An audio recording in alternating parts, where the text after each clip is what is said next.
আমার একজন ভাই যুবক মানুষ পাবনার চাঁদপুর নামক একটা এলাকায় গেলাম ওয়াজ করার জন্য। একজন যুবক প্রশ্ন দিয়েছে, হুজুর আমি একটা মেয়ের সাথে প্রেম করেছিলাম, সেই মেয়ে পর্দা করতো না, কোরআন পড়তো না, নামাজ পড়তো না, রোজা করতো না, কিছুই করতো না। আমি তার বুঝাইয়ে বুঝাইয়ে কোরআন হাদিস পড়ায়ে পড়ায়ে পর্দাশীলা বানাইছি, নামাজি বানাইছি, রোজাদার বানাইছি, আল্লাহওয়ালা বানাইছি। এখন ওই মেয়ে আমার সাথে প্রেম করতে চায় না, এর জন্যই ও কয় নম্বর জাহান্নামে থাকবে?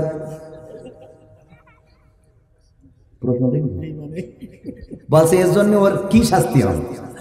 আমি বললাম তুমি নিজেই তো তেজবেরি ধুই যাও, কথা কয় না।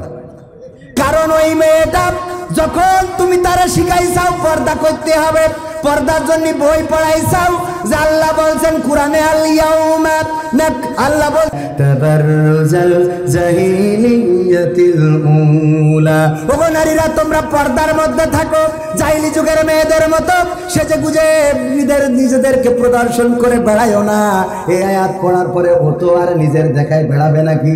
ও যখন ফাতেমা রাদিয়াল্লাহু তাআলা আনহার জীবনী পড়েছে কেমন পর্দা করতে হয়, ওগো আমার মা বোনেরা যারা রয়েছেন পর্দার অন্তরালে একটু কান খুলে শুনে নেন। মা ফাতেমা রাদিয়াল্লাহু তাআলা আনহা যখন আল্লাহর নবী উহুদের ময়দানে আহত হলেন, ছুটে চলে গেলেন দেখার জন্য। ফাতেমা রাদিয়াল্লাহু তাআলা আনহা যখন পৌঁছালেন আল্লাহর নবীর হুঁশ ফিরে এসেছে। আল্লাহর নবী রক্তাক্ত অবস্থায় বললেন, ওগো ফাতেমা তুমি কেন এসেছো? ফাতেমা রাদিয়াল্লাহু তাআলা আনহা বললেন, ওগো আমার পিতা চারিদিকে খবর ছড়িয়ে গিয়েছে, আমার নবী বেঁচে নাই, আমার বাবা বেঁচে নাই। আমি চিন্তা করলাম আমার এতিম নবী, আমার এতিম বাবাটা কত কষ্ট করে বড় হয়েছে, সেই মানুষটা মক্কায় টিকতে পারে না, আবার মদিনায় এসেছে হিজরত করে। আর সেখানে আসার পরে বদরের যুদ্ধ পার হয়ে গেল, উহুদের যুদ্ধ আবার। এই যুদ্ধে যখন আপনি যুদ্ধে এসেছেন চারিদিকে খবর ছড়িয়ে গিয়েছে আপনি শহীদ হয়েছেন। ওগো বাবা বলেন দেখি আমি আপনার কলিজার টুকরা কেমন করে বাড়িতে বসে থাকি, এই জন্যে আমি ছুটে এসেছি আপনার খবর নেয়ার জন্য। আল্লাহর নবী বললেন, ওগো ফাতেমা তুমি কি জানো তোমার বোরখার মধ্যে ছিঁড়া একটা জায়গা রয়েছে? আল্লাহর নবীর কন্যা ফাতেমা বললেন, ওগো বিশ্ব নবী, ওগো আমার পিতা আমি জানি আমার বোরখা ছিঁড়া আছে, এই জন্যে আমি এই বোরখার ছিঁড়া জায়গাটা মুঠ করে ধরে নিয়ে এসেছি গো নবী। এই ছিঁড়া জায়গা দিয়ে পৃথিবীর কোনো মানুষ আমার গায়ের রংটাও দেখতে পারে নাই। আল্লাহর নবী বললেন, ওগো ফাতেমা শুনে নাও, যদি তোমার এই ছিঁড়া জায়গা দিয়ে পৃথিবীর কোনো মানুষ তোমার গায়ের রংটা দেখে ফেলতো, আমি আল্লাহর নবী পরকালের ময়দানে তুমি যে আমার কন্যা এই পরিচয়টা হাসরের ময়দানে দিতাম না। আল্লাহু আকবার বলবেন না? আল্লাহু আকবার। ওই পরকালের ময়দানে মা বোনেরা আমার যদি শুধুমাত্র কন্যা ফাতেমা রাদিয়াল্লাহু তাআলা আনহার ওই বোরখার ছিদ্র দিয়ে গায়ের রং পৃথিবীর মানুষ দেখলে যদি আল্লাহর রাসূল কন্যা সন্তানের পরিচয় না দিতে চান, তাহলে আপনি চিন্তা করেন আপনার চেহারাটা কত জনরে দেখাইলেন, কত যুবকের ঘুম হারাম করে দিলেন, আর বিয়ে না করার আগে সকালবেলা গোসল করায় আনলেন। কথা কয় না? আছে না নাই? ওরে বাবা আছে মানে কি? এত সাজে আলকাতরা বেগম পরিমণি দেখা যায়, হ্যাঁ সত্য না মিথ্যা? এত সাজুগুজু, আর যদি স্বামী বিদেশে থাকে তাইলে তার আর ঠেকাই কিরা? টাকা তুলবে আর বাগার পাড়াতে যশোরে যেয়ে মার্কেট।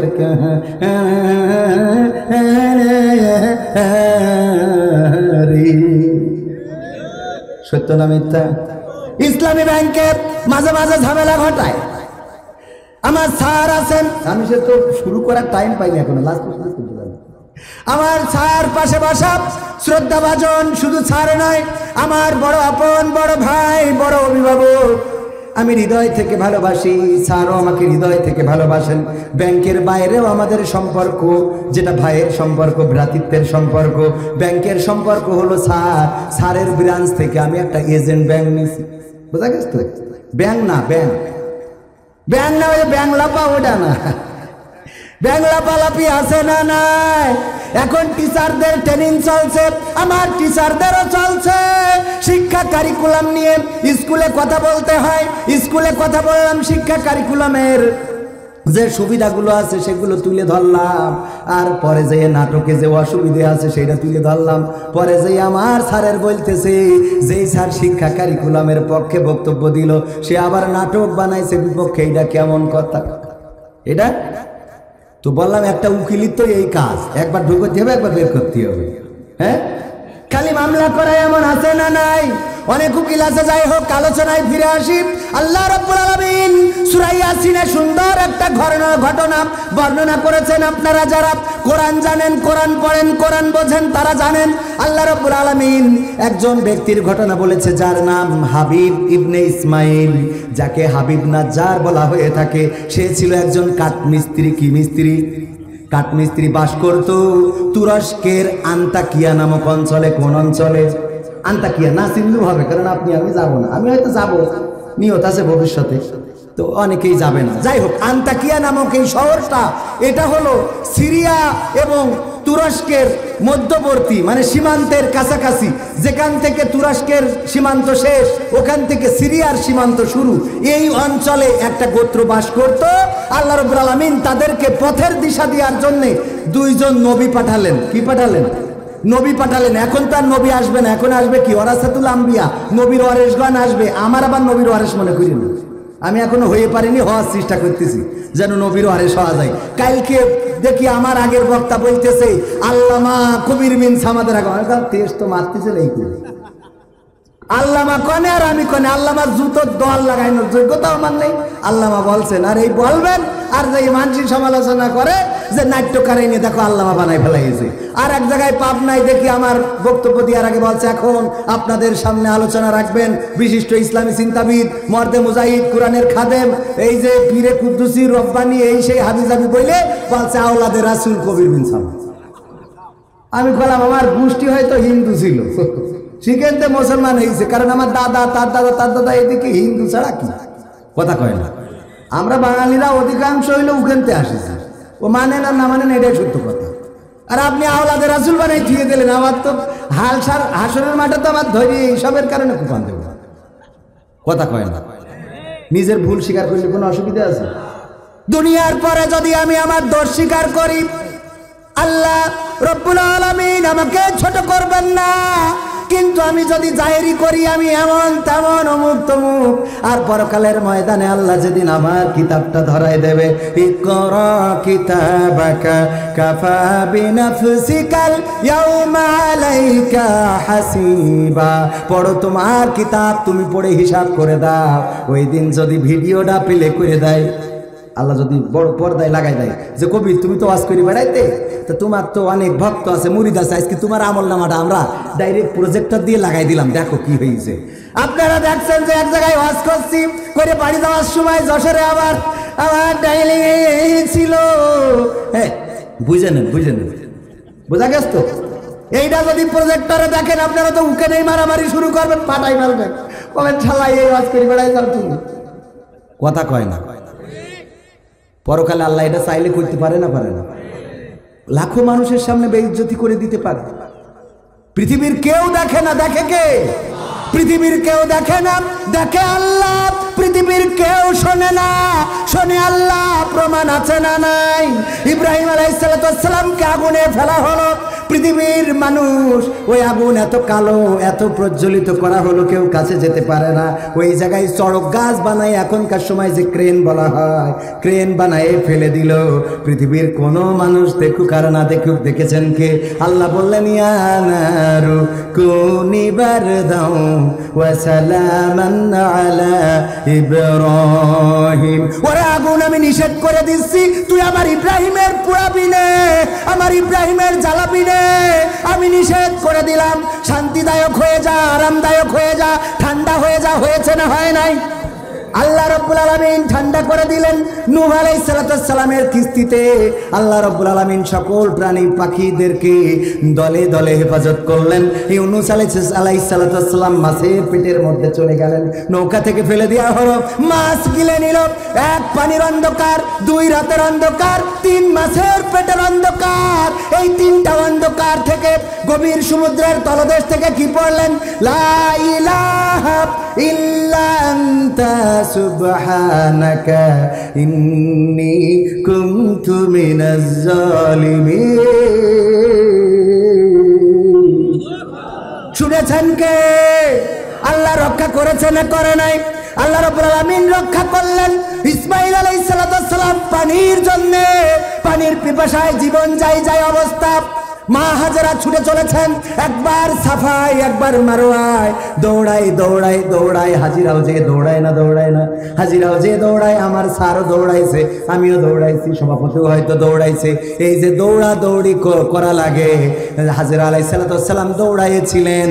7 বার যখন দৌড়ানো হয়ে গেছে, হঠাৎ মনে হলো আহারে এতক্ষণ হয়তো আমার সন্তান বেঁচে নাই, যে পানির জন্য ছটফট করছিল হয়তো বেঁচে নাই। সেখানে এসে কি দেখলেন? ইসমাঈল আলাইহিস সালাম পা দিয়ে আঘাত করে, আর সেখানে পানি, ওই মরুর প্রান্তরে পানি জেগে উঠলো, যার নাম জমজম কূপ হয়ে গেল। এই পানির ব্যবস্থা করেছিলেন কে? অসংখ্য ঘটনা আছে। কয়টা বলবো? আল্লাহর নবী ইসমাঈল আলাইহিস সালামকে কুরবানি করার জন্য নিলেন। বাবা বললেন ওগো আমার স্ত্রী গুছিয়ে দাও, গুছিয়ে দেওয়া হলো। নিয়ে গেলেন কুরবানির মাঠে। নিয়ে যাওয়ার পরে সুন্দর করে বললেন, ইয়া বুনাইয়া ইন্নী আরা ফিল মানামি আন্নী আযবাহুকা ফানজুর মাযা তারা। আল্লাহ কোরআনে রেকর্ড করে দিলেন, ওগো ইসমাঈল আমি স্বপ্নে দেখেছি আমি তোমাকে জবাই করে দিচ্ছি, এখন বলো তোমার মনোভাব কি? ইসমাঈল বলল, ক্বালা ইয়া আবাতি ফাআল মা তু'মারু সাতাজিদুনি ইনশাআল্লাহু মিনাস সাবিরিন। বলল ওগো বাবা আপনি যা স্বপ্নে দেখেছেন সেইটাই করেন, কোনো অসুবিধা নাই, আপনি আমাকে ধৈর্যশীলদের মাঝে দেখতে পাবেন। বাবা ছুরি চালাবেন, কিন্তু অনুরোধ, 3টা অনুরোধ রাখতে হবে। আল্লাহর নবী ইব্রাহিম আলাইহিস সালাম বললেন, বলো কোন অনুরোধ? আল্লাহর নবী ইসমাঈল বললেন, ওগো বাবা আমার মা আমাকে বড্ড কষ্ট করে মানুষ করেছে, আপনারও আমি অনেক ভালোবাসার। আপনার কাছে প্রথম দাবি হলো আপনি জবাই করার সময় আপনার 2টা চোখ বেঁধে নেবেন, কারণ 2টা চোখ যদি না বেঁধে নেন, যখন ছেলের গলায় ছুরি চালাবেন হয়তো আপনার মধ্যে মায়া জাগ্রত হতে পারে যে আমার কলিজার টুকরা সন্তান 80 বছর বয়সকালে সন্তানটা পাইলাম, আর এই সন্তানটা কেমন করে জবাই করব? যেহেতু আল্লাহর হুকুম, সুতরাং আপনি চোখটা বেঁধে নেবেন যেন ছুরি চালাতে যে কোনো মায়া আপনার না হয়। 2 নম্বর অনুরোধ, ওগো বাবা আপনি আমার হাত এবং পা শক্ত করে বাঁধবেন, কারণ যখন আপনি ছুরি চালাবেন তখন হয়তো বা আমার হাত পা ছুটাছুটি হতে পারে, হাত পা ছুটাছুটি করতে যে আপনার গায়ে লেগে যেতে পারে, শরীরে লেগে যেতে পারে, যেটা বেয়াদবি হয়ে যাবে। সুতরাং আপনি আমার হাত পা শক্ত করে বেঁধে নেবেন।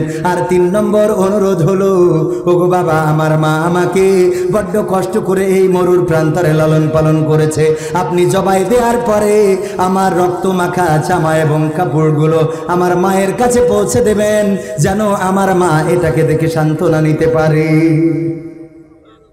আর আজকের সন্তানেরা পিতামাতার কথা শোনে না, কারণ কি? কারণ এটার জন্য দায়ী মা, এটার জন্য দায়ী বাবা, এটার জন্য দায়ী পরিবার। যেই সন্তানটা যেভাবে মানুষ করার দরকার সেই সন্তান সেইভাবে মানুষ করে নাই। ছোটবেলায় শিখাইছে শাহরুখ খান কোনটা, সালমান খান কোনটা, ডিপজল কোনটা, মিশা সওদাগর কোনটা, প্রিয়তমা গান কোনটা, সাদা সাদা কালা কালা কোনটা, সব শিখানোর পরে যখন এইবার বয়স হয়েছে, হওয়ার পরে মদ খায়, ফেন্সি খায়, রাত্রি বাড়ি এসে বলে মা টাকা দিবি নাই? বলে তোর আমি এফোড় ওফোড় করিয়ে দেবো। বলে হুজুর একটু দোয়া করিয়ে দেন যেন আমার ছেলে, ওর দোয়া করিয়ে তো আর কাজ হবে না, হবে না। কথা ঠিক না বেটি? কারণ ছোটবেলায় তো দেওয়া নাই। এই মাদ্রাসায় ছাত্রের দরকার আছে না নাই? মাদ্রাসায় পড়ালে না, মাদ্রাসায় দিলে না, আদর্শ শিক্ষার কাছে দিলে না। আলিয়া ভাল লাগে না কওমিয়াই দাও, কওমিয়া ভাল লাগে না আলিয়াই দাও, নুরানিতি দাও, যেখানে মনে চাই তুমি কওমিয়ার, তুমি চরমনার লোক হইলে কওমিয়াই পড়াও, তাও পড়াও। তুমি যদি জামাত ইসলাম হেফাজত এই দিকের লোক হও, তোমার যদি কওমিয়া মাদ্রাসা ভালো না লাগে তাও তুমি আলিয়ায় পড়াও। আর যদি তুমি গড়ে আমার মতো গোল আলু মার্কা হও, তাইলে এই মাদ্রাসায় কওমিয়া আছে, আলিয়া আছে, মাইজভান এই কি আছে, জেনারেল আছে, সব আছে না? ঘরে সব আছে, এইটাই পড়াও। ঠিক আছে না বাজান? কথা কয় না। রংপুরে গেলাম, এমপি মশিউর রহমান রাঙা, নাম শুনেছেন? কোন দলের? কি নাঙ্গল? এই আপনাদের নাঙ্গল পোস্টার দেখলাম তো, হ্যাঁ আছে না? সুবহানাল্লাহ। নাঙ্গল কি মার্কা? নাঙ্গল মশিউর রহমান রাঙা বলতেছে তার একটা বন্ধু ছিল, কয়েকটা ছেলে ছিল।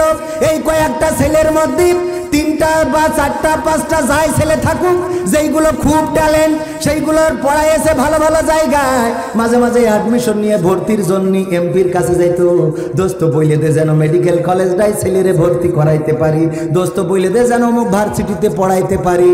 সব বইলে দেছে, একটা একটা করে ভার্সিটিতে পড়াইছে।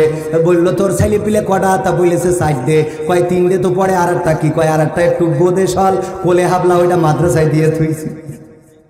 বোদেশাল কোলে হাবলা, বোদেশাল বোঝে কম, বোঝে কম, কোলে হাবলা, এইগুলো এই একটু মানে কম্বুজ আলবুজ মার্কালো, এই জন্য মাদ্রাসায় দিয়ে রাখিছি।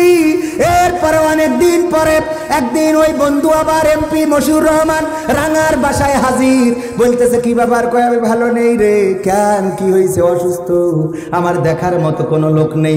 এই যে আলবুজ পাগল ছেলেটা এ পাশে আছে বলে বাসা, বাকি 3টে ম্যাজিস্ট্রেট হয়েছে, ডাক্তার হয়েছে, তারপরে হয়েছে ক্যান্সার ম্যান্সার, কিন্তু ক্যান্সার না, ইঞ্জিনিয়ার হয়েছে। এইগুলো হওয়ার পরে গো উরার বাবার দেখার সময় পায় না, বাবার দেখার টাইম পায় না, টাইম পায় না। শুধু তাই না, বাবা দেখলে সোয়াব কি এইটাই জানে না। কথা কয় না, এটা জানার দরকার আছে না? বাবার সাথে ভালো ব্যবহার করলে আল্লাহ কি আপনার বরকত দিবেন, মায়ের সাথে ভালো ব্যবহার করলে কি বরকত দিবেন। আল্লাহর নবীকে বললেন, ওগো নবী, আমরা যারা হজ করতে পারি না, টাকা নাই, পয়সা নাই, যাওয়ার মতো সামর্থ্য নাই, আমরা কি করে হজ করব? আল্লাহর নবী বললেন, তোমার মা কি বেঁচে আছে? বলল আছে। আল্লাহর নবী বললেন, যদি প্রতিদিন সকালে তোমার মায়ের দিকে মমতার দৃষ্টি দিয়ে তাকাও, তুমি যদি একবার তোমার মায়ের দিকে মমতার দৃষ্টি দিয়ে তাকাও, আল্লাহ তোমার আমল নামায় একটা কবুল হজের সওয়াব লিখে দিবে। শুধু তাই নাই, ওই সাহাবী জিজ্ঞাসা করলেন, আল্লাহর নবী, আমি যদি একাধিকবার তাকাই? আল্লাহর নবী বললেন, একাধিকবার লিখবেন। সুবহানাল্লাহ, একাধিকবার লিখবেন। সোয়াব ঘরের মধ্যে, সোয়াব বাড়ির মধ্যে, আমরা সেইটা সোয়াব বুঝি না, খুঁজি না, আমরা খুঁজে